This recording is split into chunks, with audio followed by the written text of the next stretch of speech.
Hey everybody, this is Rydo and we're back to another recording of Hearthstone. Today is Wednesday, March 13th.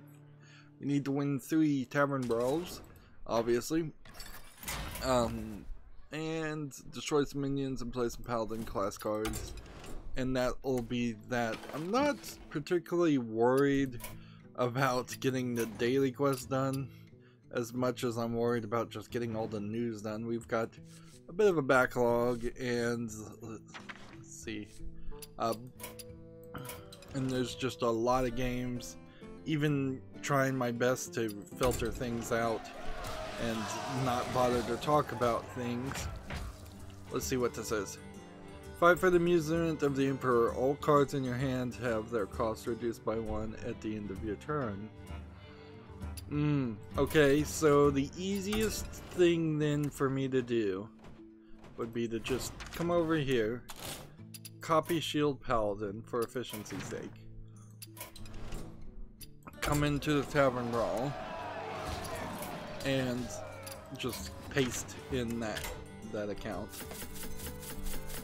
That doesn't mean I'm specifically in any good position to win or anything, but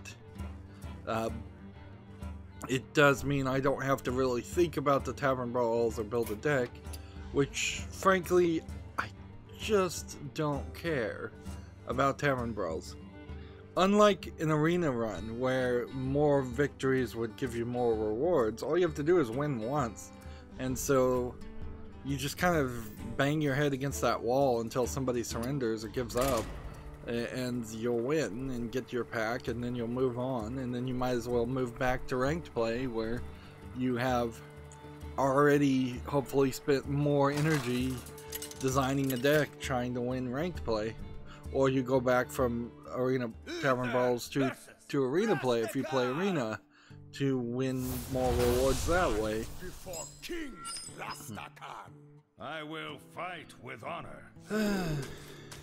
Let's see, moving on. I think my backup server in the middle of the night, because of a rainstorm, decided to break another hard drive, so I'm not particularly looking forward to having to try and go fix that. That server has been a mess, and spending time on it is a mess, but there's, short of just buying a dedicated NAS box for quite a lot of money and putting the hard drives in that instead, there's kind of nothing I can do. Like, I'm hot committed with it big time. Excuse me.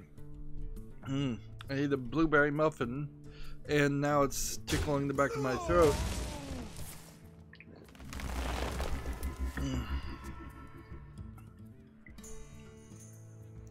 Turns out that the music in the chat has been broken for probably a week or two. I think I fixed it.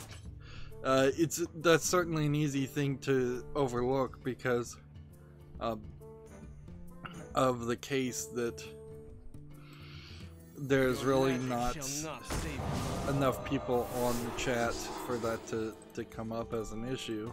The light protects me. Or to trigger the music announcements anyways. And yes, I stayed up late last night, somewhat late, so we're starting a little late, not terribly late, but a little late. Playing the Talos Principle Road to Gehenna DLC. It turns out the second area of 4 areas, or I guess the second area of 5 areas, had the most difficult extra collectibles in it. So I ended up spending a large amount of extra time just Reporting for duty. Trying to I spent a lot of extra time just trying to get things trying to get the extras, and eventually I even got to the point where I'm just like, okay, I gotta put this in a different category and play this off screen some, because this is just too much grindiness. The game is very strange because it's a the Talos Principle, both the main game, but the Road to Gehenna, it feels like it's even more embracing this concept. It's a game where you're designed where you can very well and very intentionally cheat the systems to solve the puzzles. So there's been entire puzzles where, yes, you could solve it the right way, or you could just figure out a way to climb up a wall and then jump over the fence, and you can solve it the wrong way. And half of the puzzles I've solved the wrong way because it's just easier and more to my liking, I suppose. Let's see. Reporting for duty. Let's see if we can play some Reporting for duty. creatures.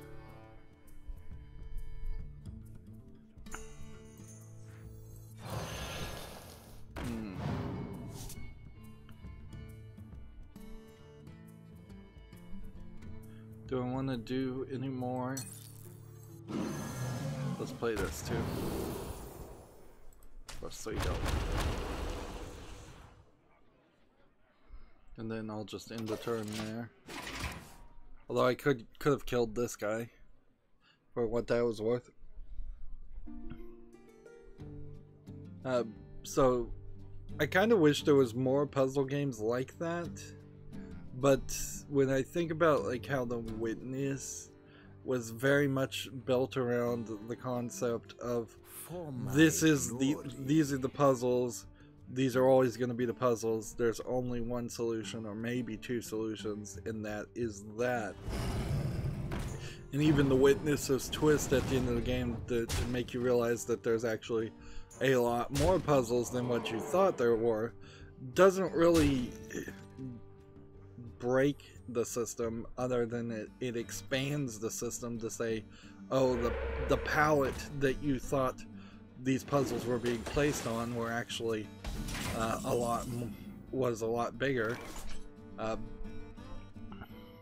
let's do this. Do this. And let's see, I want to get rid of some people. So how can we do this? We could start with this. Do this. Make it 1, 2, 3. We can do this. We can do this.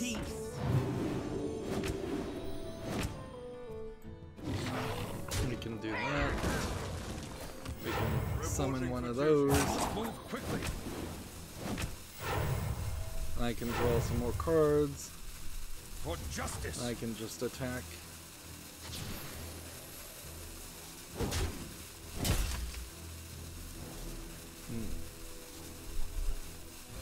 There you go, just give everything Divine Shield too while we're at it. Let's start covering the news. Like I complain almost every stream about there being so much news. So we've got a game on Steam called Counterattack. It's rated very positively.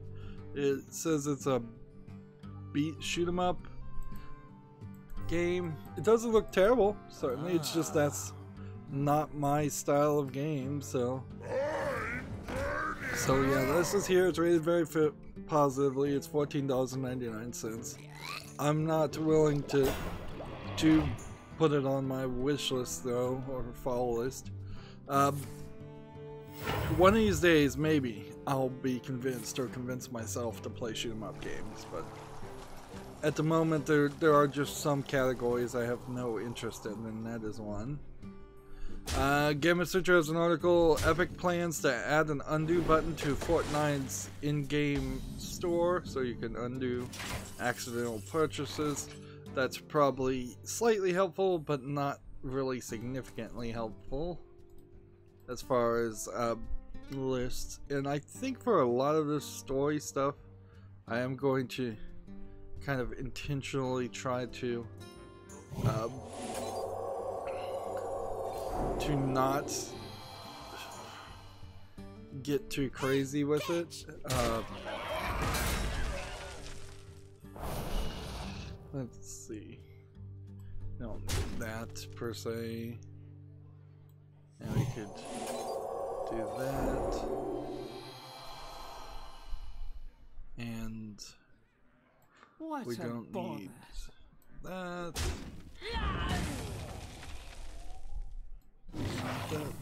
Move quickly, And that. And that. Go ahead and kill him. We play this. And end the turn. Yeah, so we're gonna try to get through news quicker. Game of Sutra has an article, get a job. Disbelief is after a junior programmer. That job would be in Cambridge, Massachusetts. I still like listing jobs. That's something I feel like I'm doing and nobody else is doing, so it's slightly interesting. Even if you're not in any way interested in, like, let's face it, most people are not capable or interested in working in the video game industry, but just knowing who's hiring and who isn't tells you a slight feeling about who is growing their company and who is contracting their company, particularly when you balance that with all the negative stories of, like, oh, Activision Blizzard laying off a bunch of people. I want to talk about this. We have a picture that was tweeted out by Gearbox here. March 28th, Boston, Massachusetts, which is where PAX is happening, one of the PAXs. So Gearbox tweeted out this picture.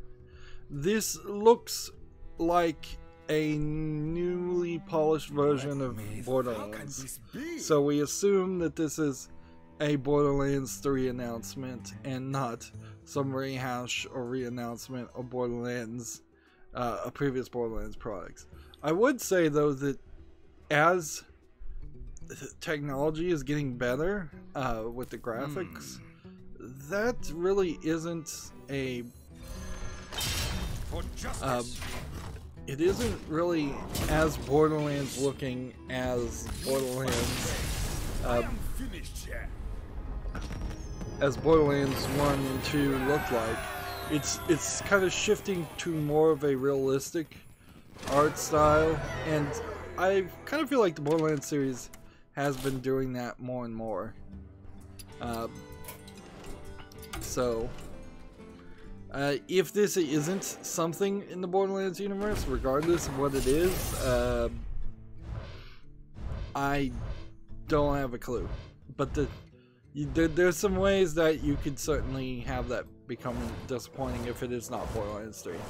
And there's a lot of argument, and I think it's fair.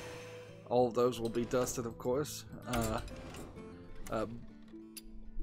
Since I have a complete collection of classic cards, they should be handing me a different style of pack at this point. Because there's nothing missing in the classic set at all. I'm fairly certain. We need to just play as the paladin now.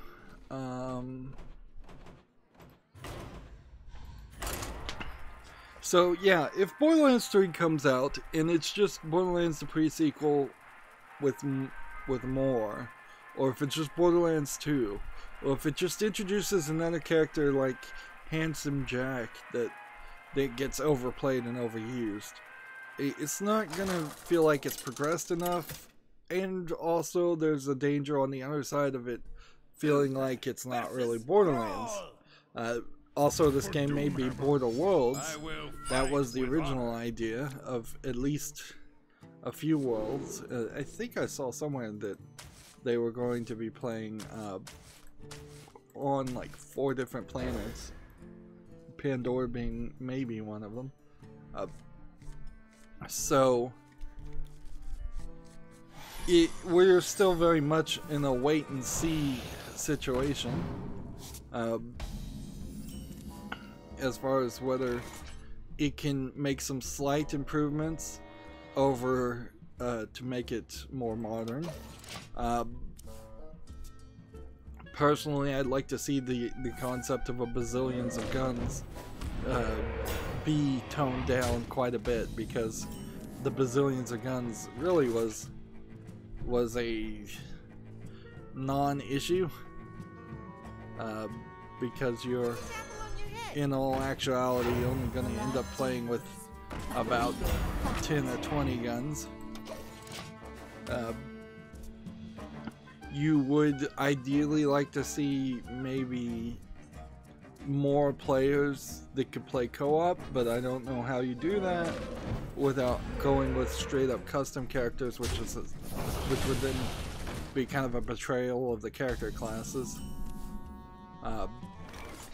You would at that point have multiple people playing the same character. Just this, I guess. And then we do that. I'll hit that. And that. As far as Gearbox teasing things, they also teased another picture I'll show you eventually, for what I assume is a completely different game, because it's like a robot on a table all taken apart. So I don't know how that would build into the Borderlands universe. Gearbox is still trying to be a publisher, and they're still trying to do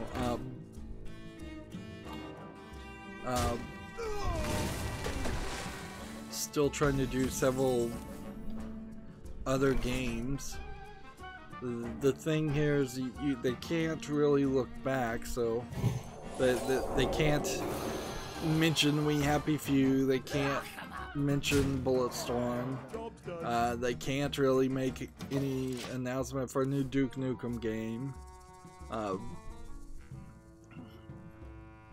and you know, there is an ever-increasing floating around idea of how many people really want to work at Gearbox or with Gearbox, with Randy Pitchford causing trouble left and right, and being also enthralled in a lawsuit with their former head legal representative, I think, is what he was. Reporting for duty.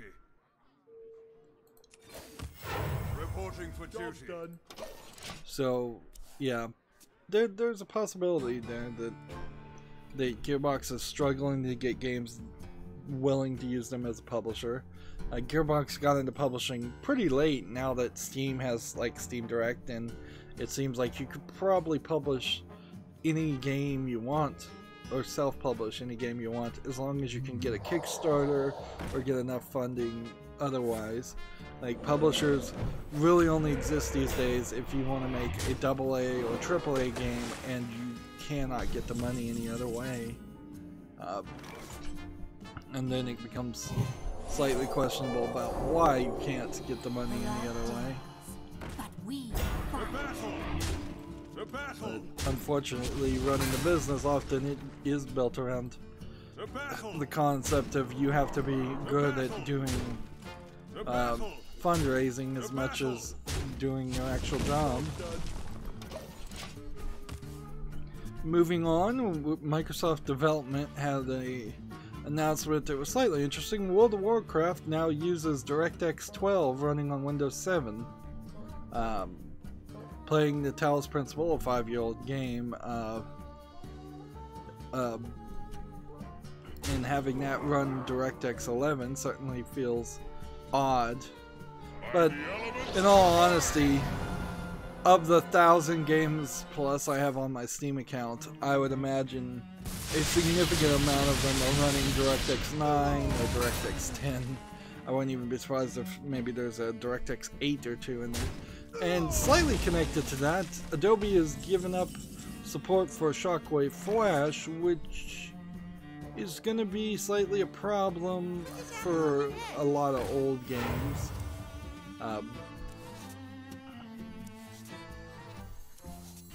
Let's see.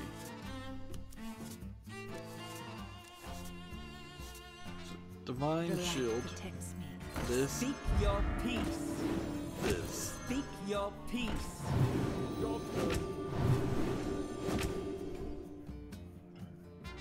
There we go. World of Warcraft for me personally is a weird thing. Certainly, like, I don't know how I could ever start playing World of Warcraft or have anything like a World of Warcraft experience. It's a MMO that's been going on so long, it would make some sense if they just boiled down all the main events down into a single player experience, even if it was like a Telltale experience where you're not even grinding. They're like, just take all the grind out, take all the fighting out, just give me a general idea so I can understand this world that so many other people have enjoyed but I've not had the time to be a part of.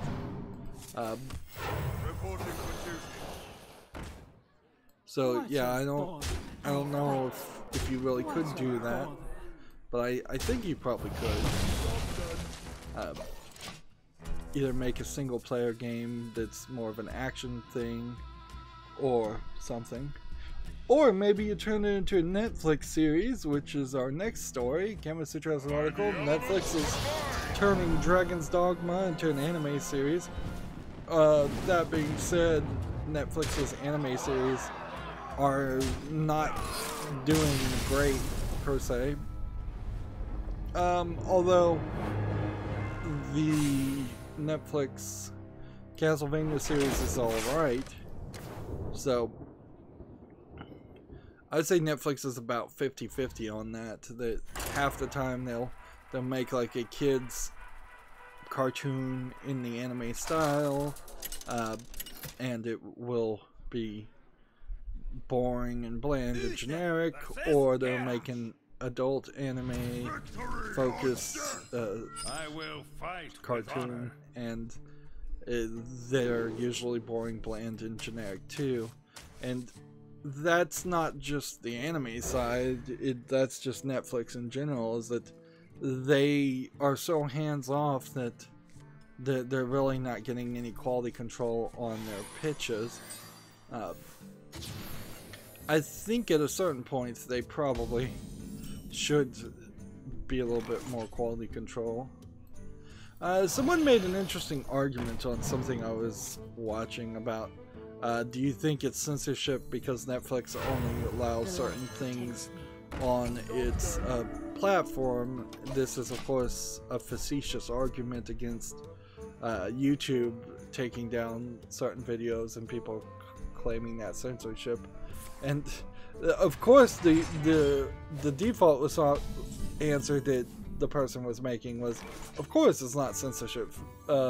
Netflix is a business, they can choose whatever they want, and I thought to myself immediately, I'm like, no, actually it is. It totally is. There is a huge difference between Netflix, a platform that has never been an open platform and never allowed people to speak, other than people that they've contracted with. But at the core of it, the idea of free speech goes everywhere, and it really has to. If you're booing a comedian at a comedy place, at a bar or whatever, that a comedian's doing stand-up at, you're expressing your free speech. If you want to get up on open night mic and speak, one could even argue that an open night mic is the only time that comedy presentation isn't censoring people. But yeah, any kind of curation inherently is censorship. Is all censorship inherently bad? Probably. I would think it would be amazing if Netflix opened themselves up to some new category, like user submitted content. That would be amazing. That would be so cool. If Netflix became a competitor to YouTube, that would be so awesome. So yeah, anyways, about the Dragon's Dogma anime, we'll see it when it comes out. I'll watch it. It probably, if I was to guess, is going to be a lot like the Castlevania anime in the sense that it's just going to be particularly short in the number of episodes it has, which I think will cause some differences to happen there. Like,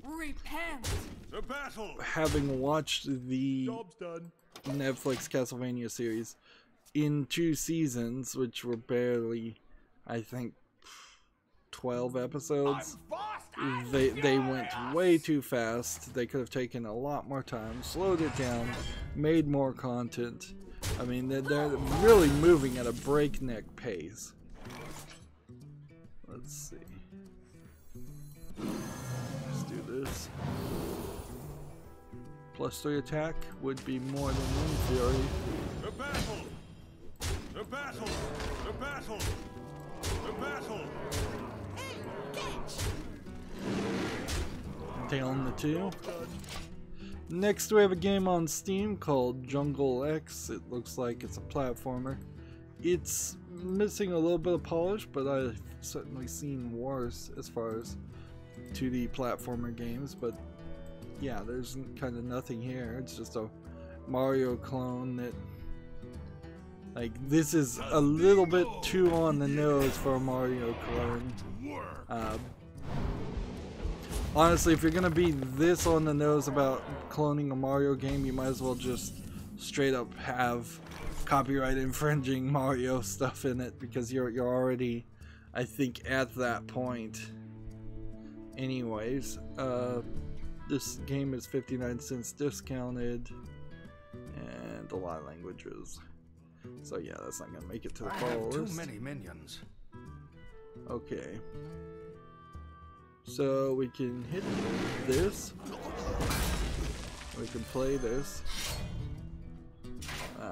We can kill one of these to play that, just to make sure I'm playing all the cards I need to.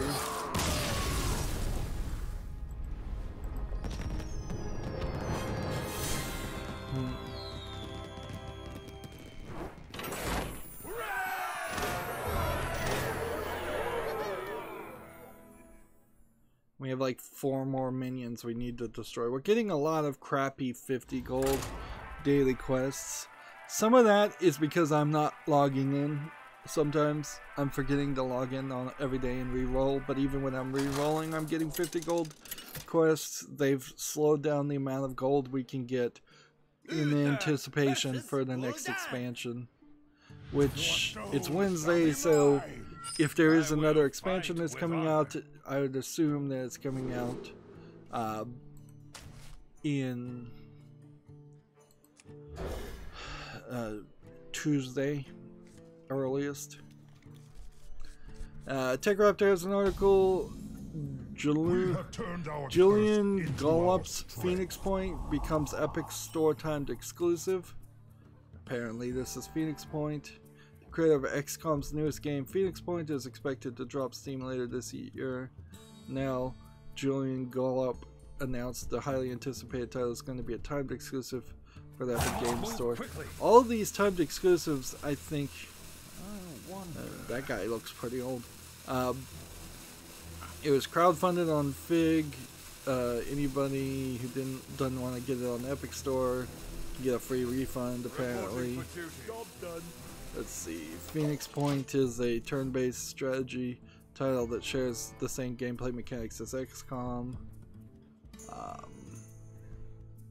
So it's coming out this year, and it, I think, is going to be 12 months after it comes out before it comes to any other platform. That seems to be the deal everybody is getting with the Epic Store. It's funny, but this is late stage capitalism in work. Is you have Epic get really lucky, kind of for no reason, and they certainly got very successful by stealing general concepts from other people.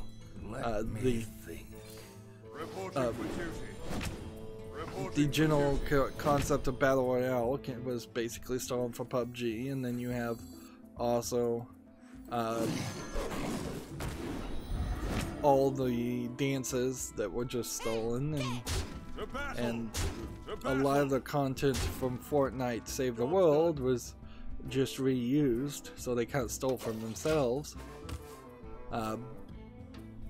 So you have Epic that didn't really do anything remarkable or deserving become successful, and with their money and their success they immediately tried to cause themselves to create market disruption and create a monopoly on specific games, if not a monopoly on the industry is their final goal.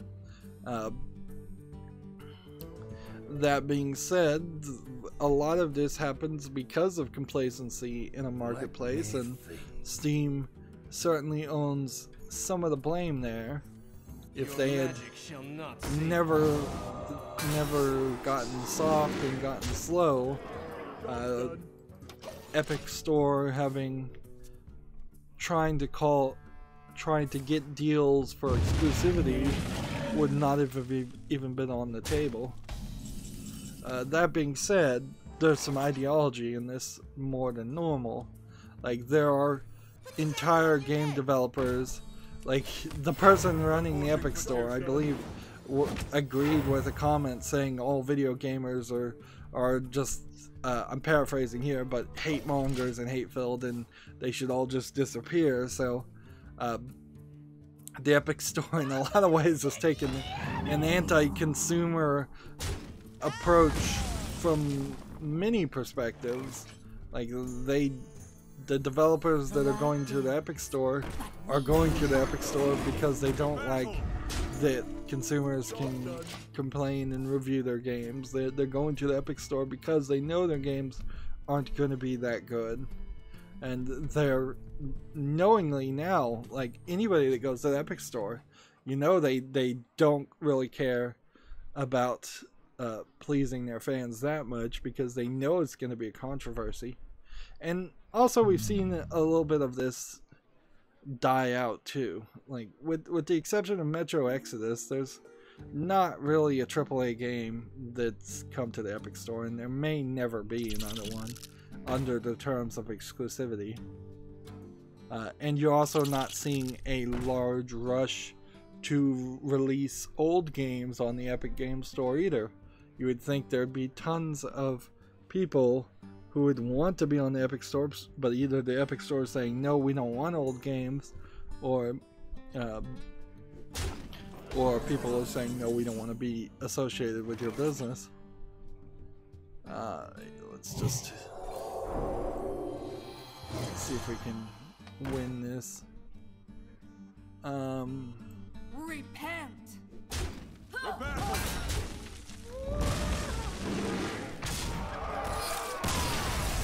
Next, we have a game on Steam called Mad Gun Range VR Simulator. I don't like this game because it looks fine, but I kind of find it a little bit morally objectionable when watching this video. You have this like CDs you can play to play music, I guess, and then you can drink alcohol, and then you can pick up a gun and you can like point it in the wrong direction of a gun range and shoot the sound box. And then it starts getting crazier and crazier and crazier with guns that you really wouldn't be allowed to use in a gun range, not an indoor gun range at least. Like, I think this really is just the subversion. There's like explosive barrels and canisters. Like, this really goes around the idea of gun safety, and what VR could offer here is to promote this. Like,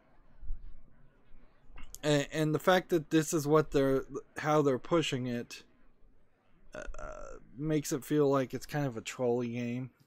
This game is $6.99 for VR, which is also a little cheap for VR.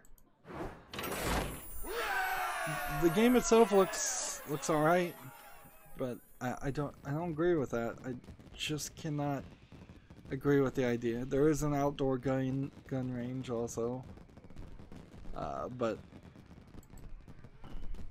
I think you should probably promote safe practices at least a little bit, and not promote bad practices. Moving on, GameIndustry.biz has an article, Jobs Roundup. Critical Force announces a new CEO. Supercell welcomes former PlayRaven CEO. And Qumran Asanteni departs Adam Hawk. So several people have moved around in the upper management, which is not unheard of, certainly. That's what upper management does, is they get their golden parachutes and work for a couple years and then move around. I'm not sure how much a CEO changing immediately can say about a corporation. It often says nothing. In this article it says Women in Games creates an executive board and an advisory board. Okay.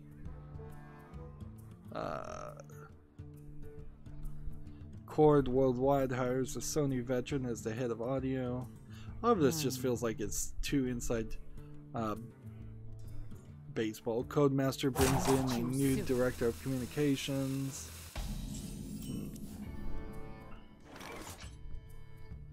Jennifer Lawrence, not J-Lo, a different one, joins Team 17. Yeah, some of these things, internal things, like hires at the top levels, don't make that they usually don't mean much of anything, and that will certainly be true now that Google has a new vice president. Like, I doubt too much will change. I mean, I could fantasize and I can hope that the new vice president of Google will decide that they don't like the way YouTube is run and maybe change up how YouTube is done, but that could be in a good way or a bad way. Inherently, I think Google is a lot like the people that work at Twitter, and like a lot like most of the people that work in California-based, Silicon Valley-based companies. Is there's just a lot of extreme idealists, and until those extreme idealists can either be put on reined in or removed, whoever's in charge can only do so much before they just cause a company-wide riot. Reporting for duty. To battle. And I don't think YouTube would work if everybody walked out the door. So you kind of have to slowly weed out the bad apples, of which I think there's quite a lot in both Google and YouTube, to try and make it a more medium ideologically run company that is more open to all kinds of posts and content. Moving on, Gamma Sutra has an article. War Child's UK Armistice fundraiser raised $380,000 in 2018. That's a pretty good amount, but it's still significantly smaller. This is the problem with any effort to raise money in the video game industry, is it is always significantly smaller than what Awesome Games Done Quick or the Speedrunners, European Speedrunners Association raises on a yearly basis. Like there's 2 or 3 annual fundraisers that raise a lot of money, and then all the other ones are kind of pathetically low. And I would say War Child's Armistice, UK's Armistice fundraiser at $380,000 is actually kind of in the middle there. I've seen other companies, individual game companies, trying to raise money and barely even getting a really small amount. Let's see if this works. Hit that. And yes, I'll hit that. We'll play this and see if this hits that. Repent. In there.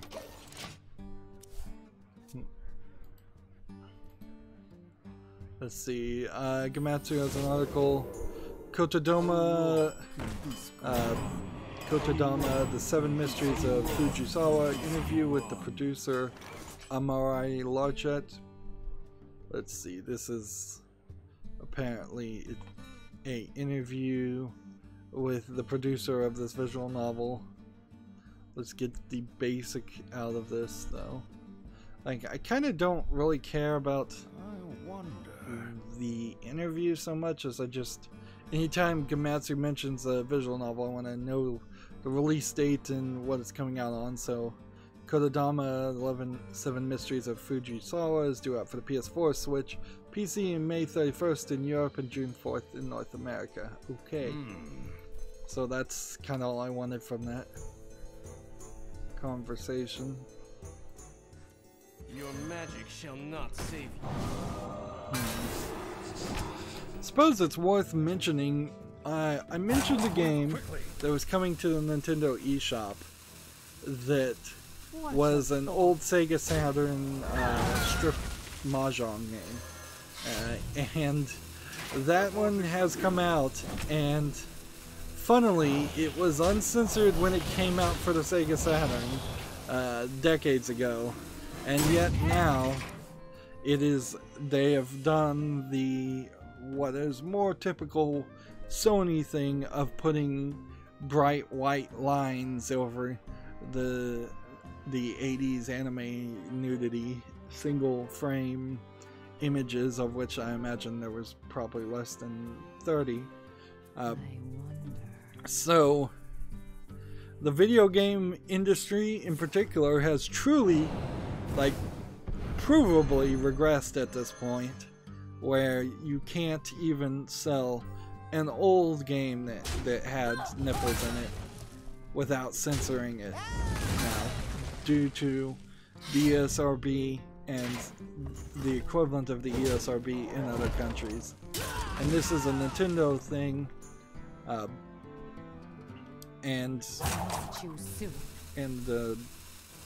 yeah. I think the Japanese ESRB equivalent is that Sero, in particular.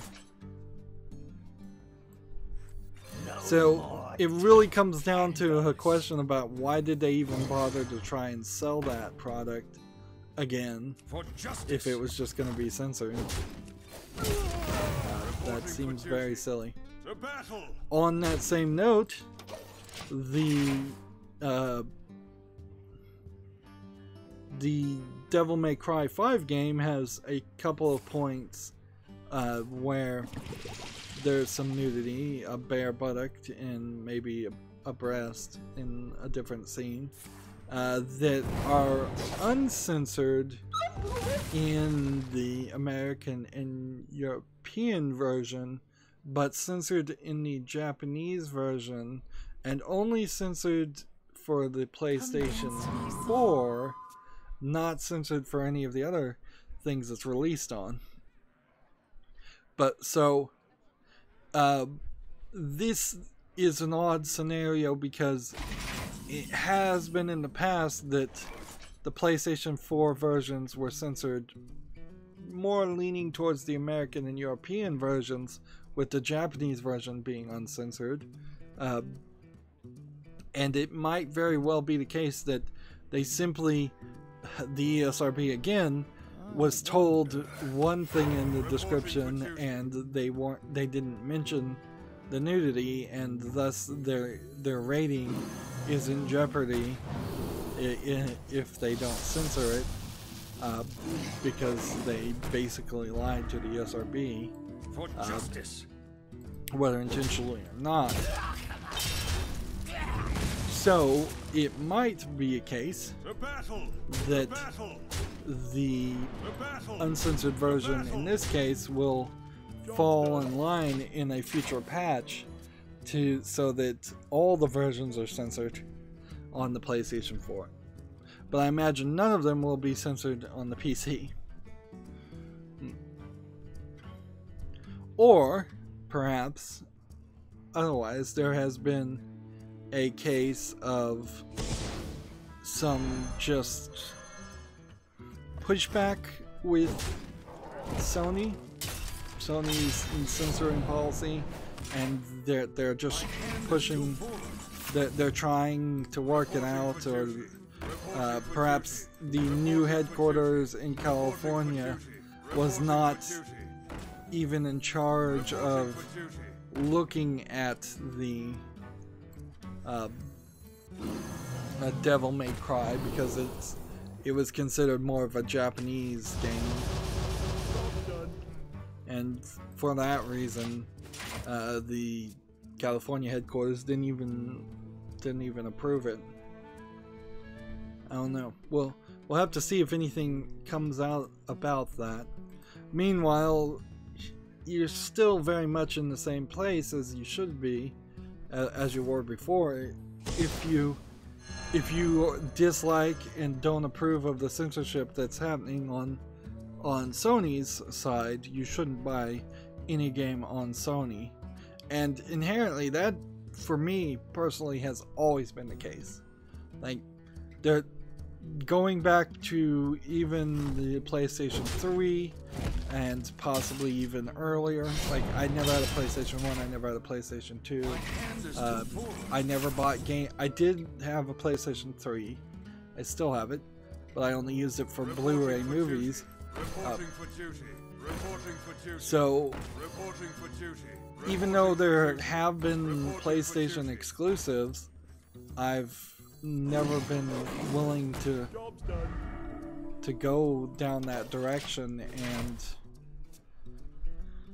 and buy those exclusives, because Sony's only maintains or grows its player base by securing exclusives, just like the Epic Store does, and so this really is just the Epic Store fight is the Sony fight. Meanwhile, Microsoft has embraced PC and Xbox releases a lot better. So, like the Master Chief Collection, including Reach, which would mean it's not actually just the Master Chief Collection, is coming to Steam, which people are super excited about that, and I'm super excited about that too. Does that mean I'm gonna inherently buy it the day one? Probably not. Like, there's really not a lot of good reason to believe that I'm gonna find the extra time to play Halo 1 in its story mode. Realize that Halo 1 is way too old and not really worth playing. Yeah, I have to do 2 more Tavern Brawls, and then play Halo 2, and realized Halo 2 is too old to actually be playing. So then play Halo 3 and say, okay, Halo 3 is possibly still worth playing, and then play Halo 4 and say, okay, Halo 4 is still playing. There is definitely some benefit of playing the Master Chief Collection now instead of having to have played it when it first came out, in that you just aren't going to have to wait very long between the releases of those games. Particularly, I hear the ending of Halo 2 was a big cliffhanger, and then you had to wait a very long time for Halo 3 to come out. But yeah, most people, including myself, are at a very high risk of buying the Master Chief Collection on Steam just because, playing it for less than 5 hours, and then buying the new Halo game because they're super hyped about it. And that's what Microsoft's hoping for, and it's a good move. It's a great move to see Microsoft putting more and more games on Steam, even if it is still a lot of games that are not really the highest of priority games. Reporting for duty. Let's go ahead and hit Reporting this. for duty. Reporting for duty. And No this. more taken candles.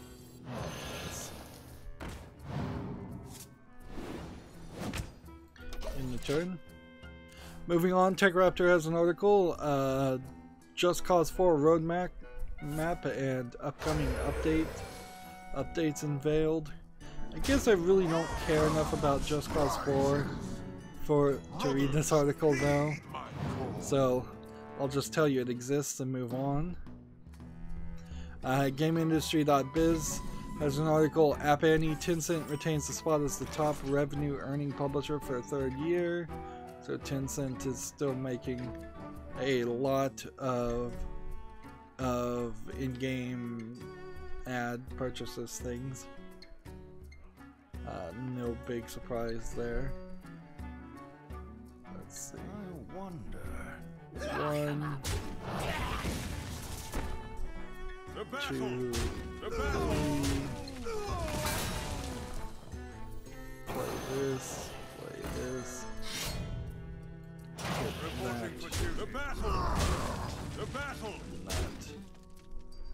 And Reporting for duty. For justice. that. Put on the channel. NetEase takes second once more. So, I'm pretty sure this is for mobile. Mobile revenue particularly. So it goes Tencent, NetEase, then Activision Blizzard, then Bandai Namco, then Netmarble, then Sony, then Supercell, then Mixi, then Playrix, then Line. A lot of those names I don't even recognize.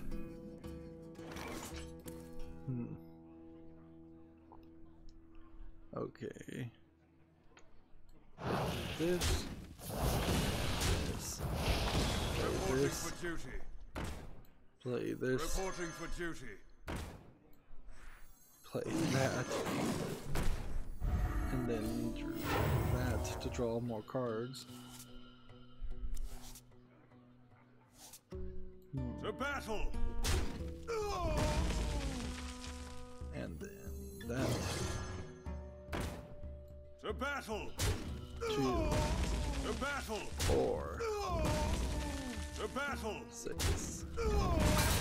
Reporting for One duty. more. For justice. Hit that. Job's done. Let's see. Gamatsu has an article. Castlevania Anniversary Collection rated in Australia. So perhaps a Castlevania compilation is in the works. This is an odd drawing of Castlevania stuff. It's a pretty dark. Castlevania will celebrate its 33rd anniversary in 2019. That's hardly a special anniversary. But yeah, that's a little bit of evidence. I could certainly see, particularly coming to PC, if they brought it to PC, a compilation of the old Castlevania games. But I don't know, like, I don't think anybody would be super happy if it was a mix and match, particularly if the graphics weren't remastered of the old games. So you're either going to have to make, you could probably make a full-on remake of all the stories, but then that's not really why people go to Castlevania games. So you could probably only just remaster the old games and have the exact same story and gameplay. And yeah, I'm not sure that there's real hope there. Not save you. The battle reporting for duty. Do I want to kill something?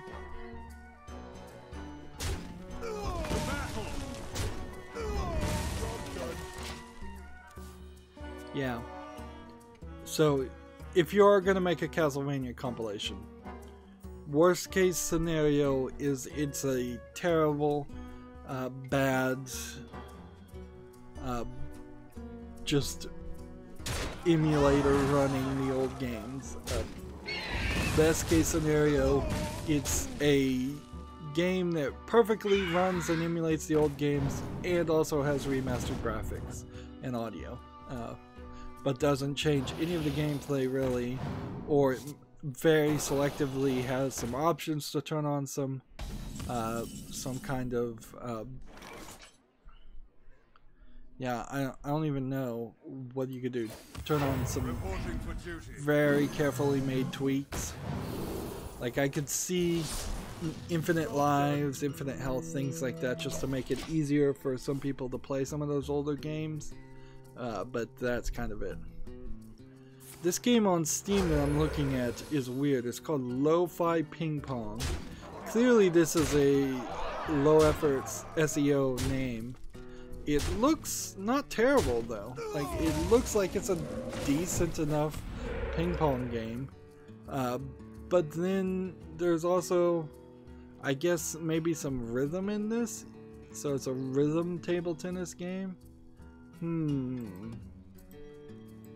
I don't know. I don't know about this one, but it's already rated positively, and it's $3.74. I'm gonna put this on the follow list. This might be a rhythm game I can never actually play, but it's an interesting idea, nonetheless. But it might be a low-effort game. Rhythm-based ping pong. It's as good as any other ping pong game. This story I don't really know a lot about, so I find it slightly odd and interesting. But there is some backstory I know about EA and particularly The Sims being super woke, or trying to present himself as super woke. GameIndustry.biz has an article. EA apologizes for delay in dealing with Sims community sexual predator. Quote, "We are disappointed in how events have unfolded and we own our responsibility to that," says the Sims general manager. Let's see. It says, in December last year, the development team was made aware of allegations relating to a Sims Game Changer. Game Changers is a community partnership program fronted by EA, which provides early access to content along with influencer training. Okay, so yeah, we've seen the EA Games Changer program before, and it's probably caused more trouble than it's worth. Let's see. This grants them certain positions of influence within their respective online communities. Several underage boys claim the game changer in question was a predator who used his influence within the community to sexually exploit them. Speaking with Kotaku, no duh, there. two of the victims told how they took their complaint to the community manager Kate Olmstead, who failed to respond initially to their direct messages over Twitter, which isn't super surprising. Reporting for duty. Job's done. But in this case, like, a game changer is kind of nothing, so kicking them out of the game changer program really should have been really easy to do, and it would have been super easy to nip this problem in the bud right then and there. They then approached the Steve Lansing, who ultimately just referred them back to Olmstead. Now, here's the opposite part of this: is it is possible that these allegations are all false, and so there was an actual investigation, and they found that there was nothing untoward going on. But if that was the case, then EA decided to do a 180 if that's what they believed in the first place. And again, it's probably easier just to say, look, these allegations are out there. We don't want to be associated with these allegations. We're gonna kick you out of the Game Changer program for no real reason. Like, of course, that's also what SJWs want, is for the accusers to be 100% always believed, and for there to be punitive, punishing actions placed on people before it ever sees the court of law, which, by the way, so far has not been mentioned, nor really as far as what was actually even being accused. It's all being very vague here. Reporting for duty. I fight. The battle! The battle! The battle! The battle! There we go. Only then was action taken after Steen Lansing just referred them back to Olmstead, and shortly afterwards one of the boys received an apology from the accused, who claimed to be unaware of how old he was at the time. So it seems like a Game Changer was just hitting on people, and perhaps not confirming the age before hitting on people, which, yeah, a lot of people get caught doing that. But unless there's a real crime here, I don't know what you can do about it, or what you should do about it, if anything. The battle! The battle!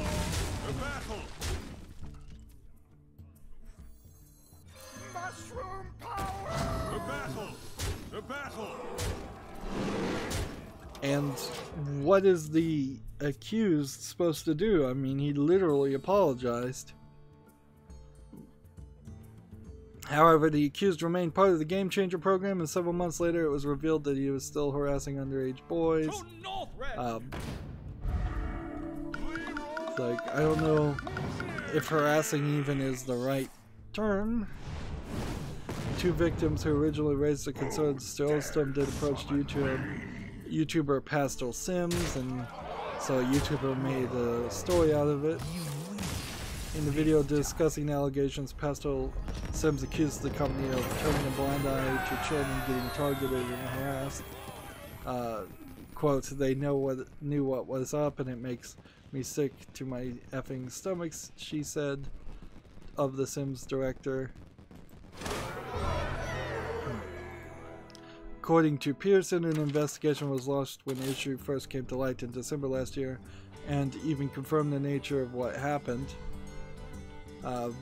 However, during the investigation, the process to escalate appropriately was not followed.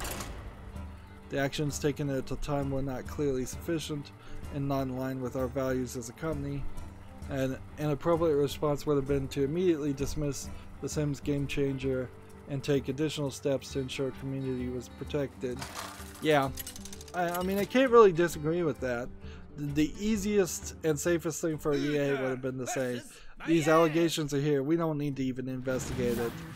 We'll put out a new policy statement saying that you cannot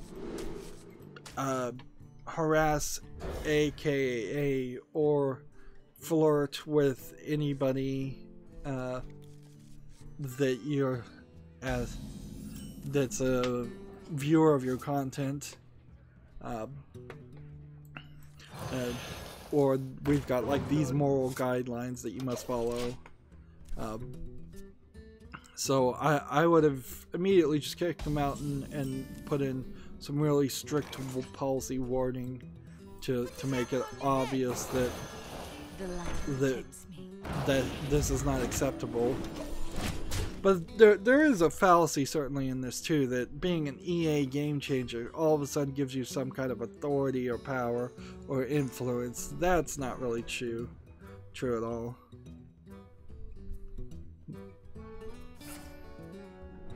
Like, but inherently this is the problem with any advertiser working with any even small-time celebrity like a YouTuber is, yes, those you may just be trying to sell Coca-Cola, but if you've got some kind of football celebrity sponsoring your drink and it turns out that football celebrity is a scumbag, as they often are, or as celebrities in general often are, it looks bad on your company. The best solution is to adopt the Japanese solution and just have anime girls as your avatars to promote your drinks. Go with the M&M solution. Like, very few human sponsors or advertisers for M&Ms. It's just the cartoon M&M characters, and that works pretty good for them. Like, instead of having a real human who can let you down, have an idealized concept that can never be subverted.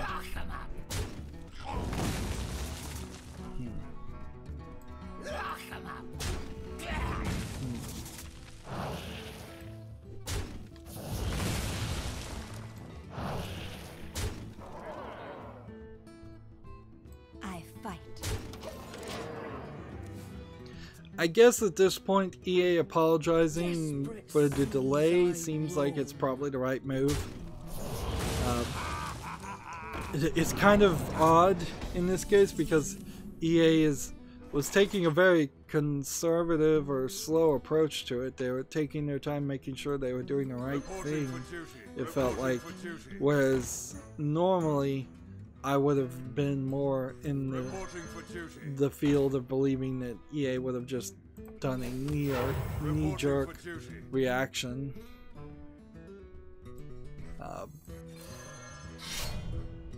Smart moves, I concede. Moving on, GameIndustry.biz has another article. Parents increased their game spending by 34% in 2018. Nintendo Switch is the consoles children request to spend money on the most. So the Nintendo Switch is the microtransaction or the game spending location. Let's move over to the European account. That's not super surprising. Yeah, if kids are going to be playing a game, it's either going to be mobile or a Switch. If kids are going to be spending their parents' money, it's going to be on one of those two consoles. This information is from GameByte, so the full article is GameByte: parents increase game spending for their kids by 34%.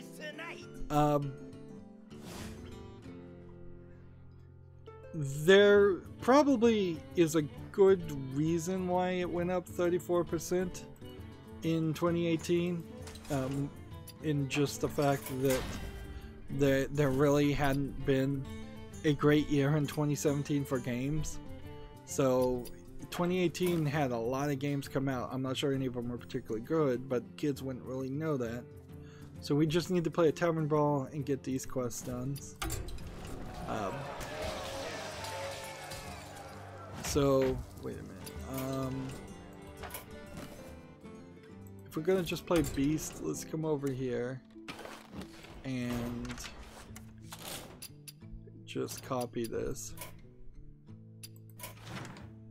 going to come over here and do this. Yeah.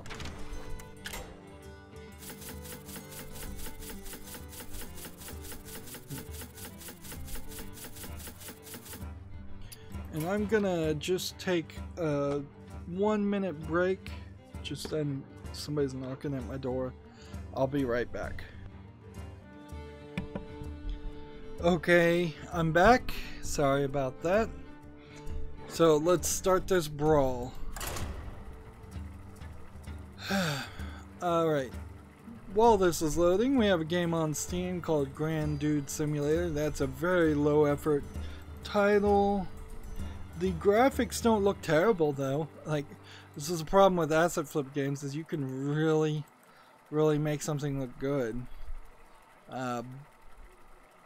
But all this claims to be is an open world sandbox game, and so I don't think that there's much here, frankly. And this probably, if I was to guess, is a asset flip, and all of this is just the hard work of a few asset creators being resold.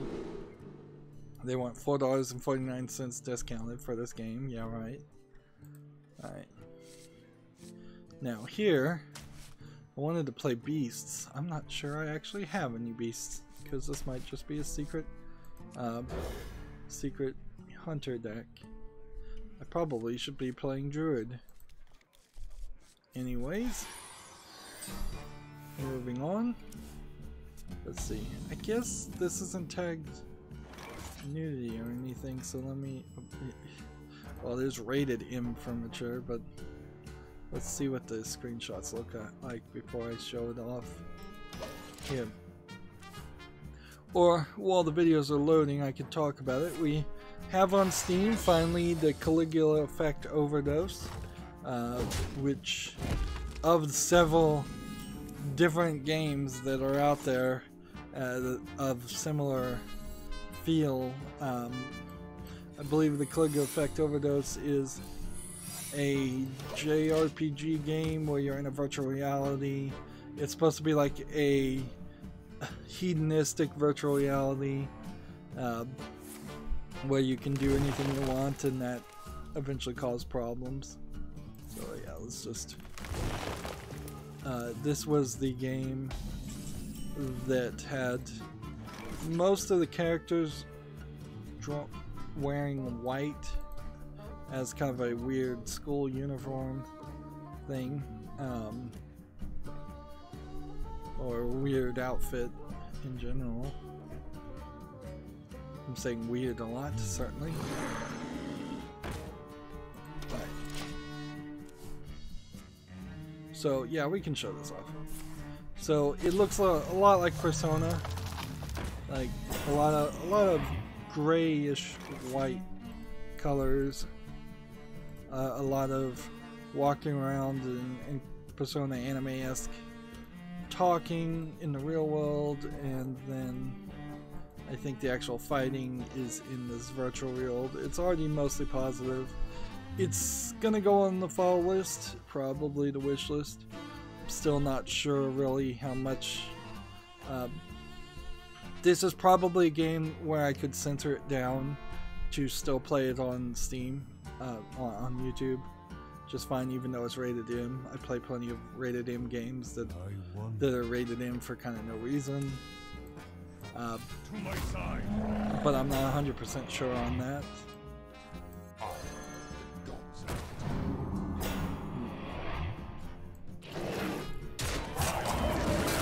Let's see.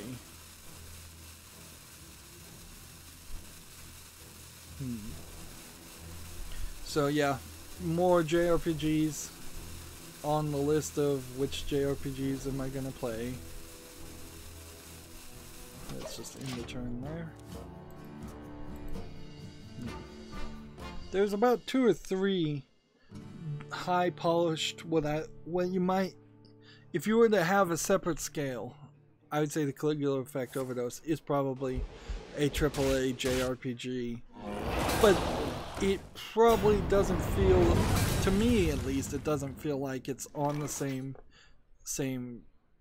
category as, say, Rise of the Tomb Raider or a game like that. There's a definite extreme different feeling there.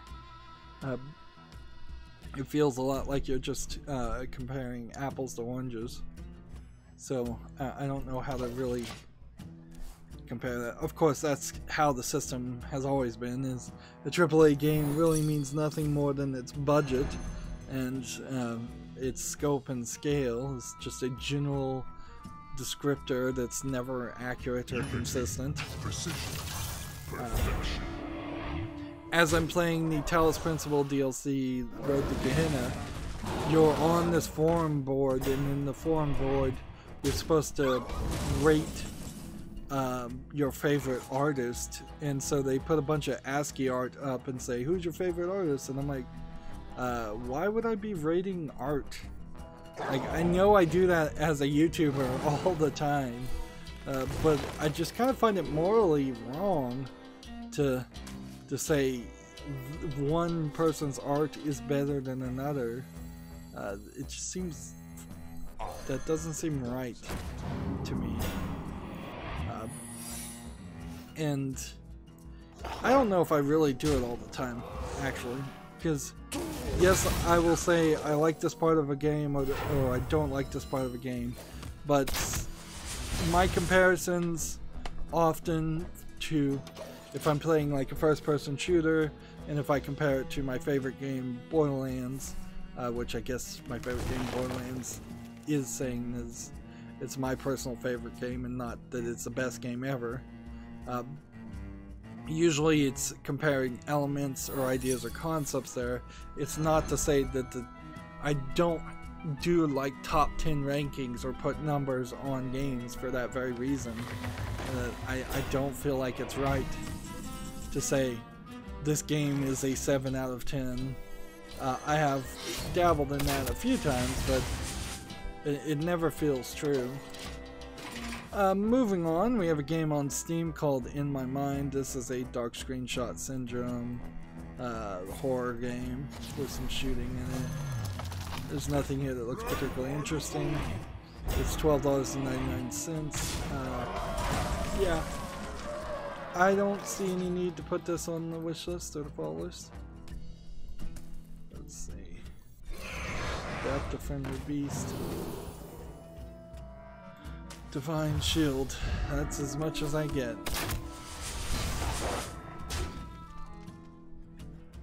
I hunt alone. Job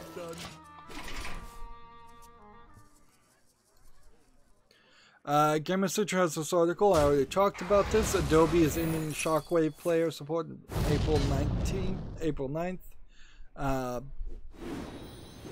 So Shockwave and Flash in general, the problem here, of course, will be any Shockwave or Flash games are going to either have to use a very old player that probably will have trouble if there's ever a Windows 11. Like, with the lack of support, it's just going to be up to very committed people to keep that running, or it's going to be a case of just a lot of failed contents disappearing. That being said, most Adobe Flash and Shockwave content wasn't very good anyways, so when you talk about Shockwave and Flash games, which are kind of the same thing, but whatever. You have The Binding of Isaac is about the only game that really I know was using that, and eventually he remade the game, so it wasn't using Shockwave Flash, so that's fine. Like, maybe old Myst games will have a little bit harder time playing, but they were all made in a real player, so that was the competitor. So it'll certainly be the end of an era. There were lots of times in the 80s and early 90s when that was the way to play games, and that was the way to see video on the internet. Back when the internet was a very different thing. But I'm not sure it really matters.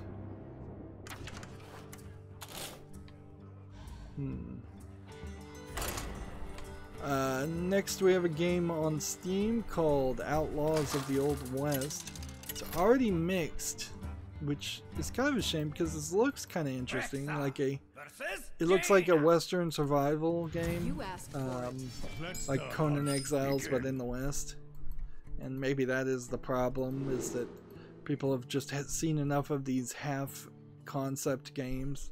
This is early access for $14.99. I'd actually like to see what the negative reviews are. Let's see. Negative reviews.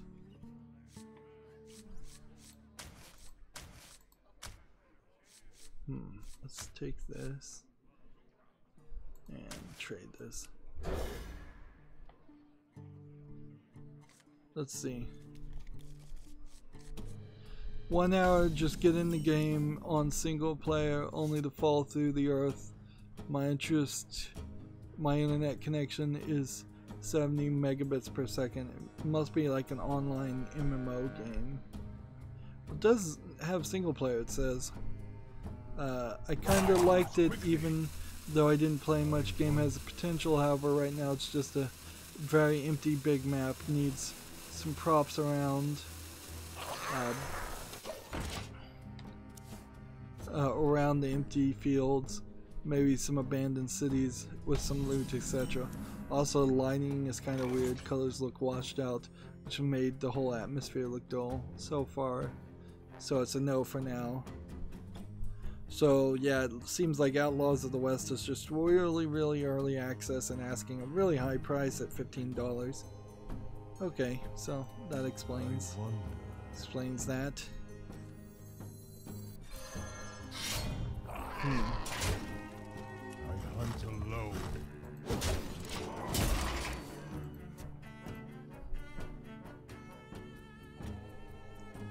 Next we have a game on Steam called Power and Revolution 2019.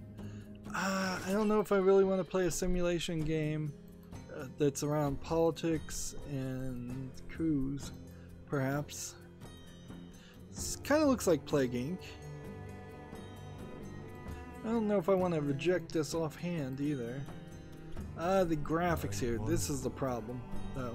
Yeah, it's lacking that polish. That's the one thing that tips the scales here, is that there's clearly could be more polished in the characters' animations, and they want $39.99 discounted, and the third-party requirement. Yeah, that is way too expensive.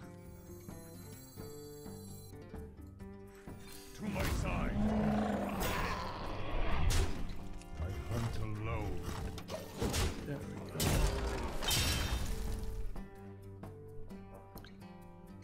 TechRaptor has an article. Armor Games data breach confirmed. Took place in January 2019. Let's see. If you have an Armor Games account, here's what the hackers got. Your public profiles, your username, your email address, your IP address, your hashed passwords, which could be cracked if they're not salted and hashed. Birthdays of administrator accounts, information about password protection, including the password salt. Yes, so they have your password, in other words. They're just being deceptive in how they describe that.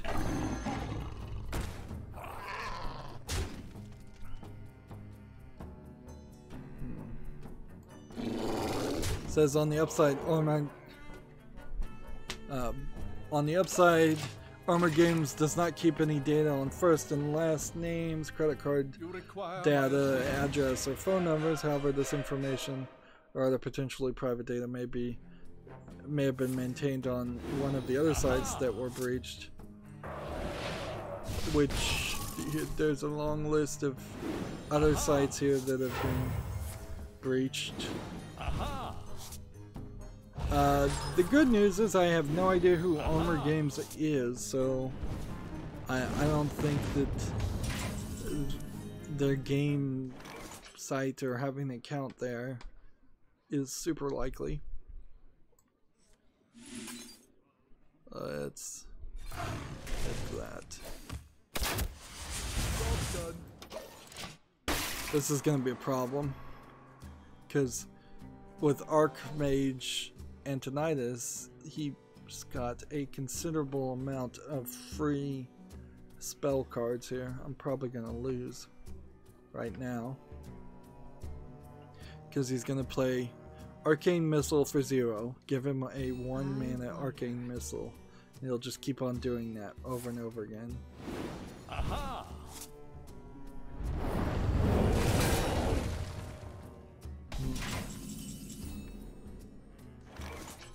So my only hope is this, and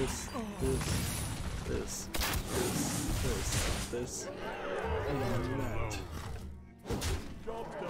So if he can win this turn, that's fine. Next we have a game on Steam called Fat Prisoner Simulator. This is clearly a low effort game for 89 cents. We don't really need to go any further than that.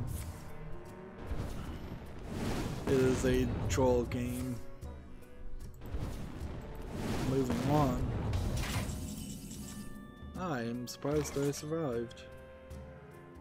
But that still may not be good enough.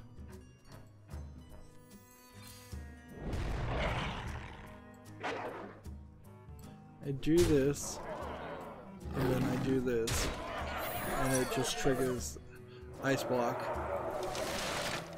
And since I don't have an ice block, I've probably lost. Yep.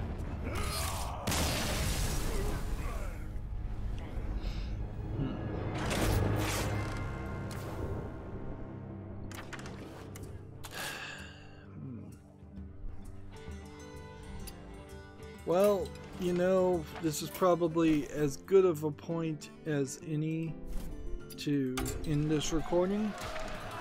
Like, we still need to get a victory here. We need to get the things done here, which we'll probably get those done. And we need to get over to the Asian account and see what's happening over there. But in the meantime, that's going to be it for this recording. Stay tuned if you're watching live. As always, I ask you to like, share, subscribe, comment, and watch every second of my videos. If you want to friend or follow me on any social media sites, there's a whole bunch of links down below. And if you want to support me even further, there's a link to Patreon, or you can friend me on Steam and gift me a game off my wishlist. Thank you for watching. Have a good evening.